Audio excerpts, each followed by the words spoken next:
ଏ ମାୟାରେ ମାୟା ମଣିଷ ପୁଅର ହାତ ଧରି ଚାଲେ ତ କାନ୍ଧରେ ବସେଇ ଚାଲେ।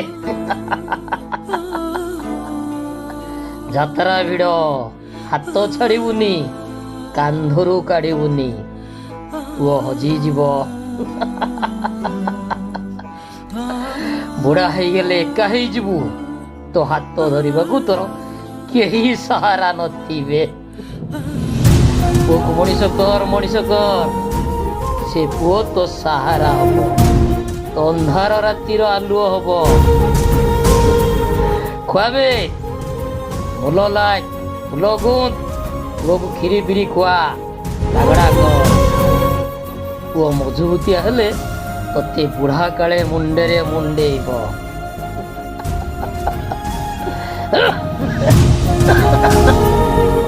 ମୁଁ କିଏ? ମୁଁ ବି ଗୋଟିଏ ବାପା, ମୋର ବି ପୁଅ ଅଛି। ଜାଣିଛ ବାବୁ, ଏଇ ଅଭାବୀ ହାତ ଦିଟା ମୋ ପେଟକୁ ଅଧା ରଖି ତା ପେଟକୁ ପୁରା କରୁଥିଲା। ମୋ ପିଠିକି ଖୋଲା ରଖି ତା ପିଠକୁ ଘୋଡ଼ାଉଥିଲା। ତା ମୁଣ୍ଡରେ ଛତା ହେଇ ଖରା ବର୍ଷା ସହିଛି ଥିଲା, ହେଲେ ବର୍ଷାରେ ଭିଜେଇନି କି ଖରାରେ ସିଝେଇନି।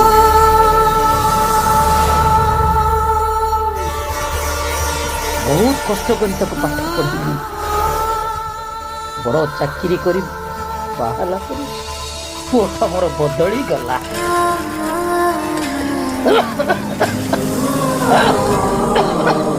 ଏ ଶ୍ୱାସ ରୋଗଟା ଦାଉ ସାଧୁଥିଲା, ରାତି ଯାକ କାଶ ହଉଥିଲା ବୋଲି ମୋ ବୋହୂ ଶୋଇପାରିଲାନି।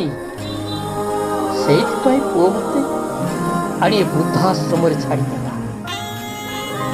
ଏକା ମୁଁ ନୁହେଁ, ଏ ଯାତ୍ରା ଭିଡ଼ରେ ମୋରି ଭରି ବୁଢ଼ା ବାପା ମାନେ ଆସି ପାନିଆ ଆଇନା ବିକୁଛନ୍ତି, କେବଳ ପେଟ ପୋଷିବା ପାଇଁ। ପାନିଆ ନିଅ ବାବୁ, ତମ ପୁଅ ମୁଣ୍ଡ କୁଣ୍ଡେଇବ। ଏ ପାନିଆ 10 ଟଙ୍କା ବାବୁ, ବେଶୀ ନୁହେଁ। ନିଅନ୍ତୁ ବାବୁ, ନିଅନ୍ତୁ।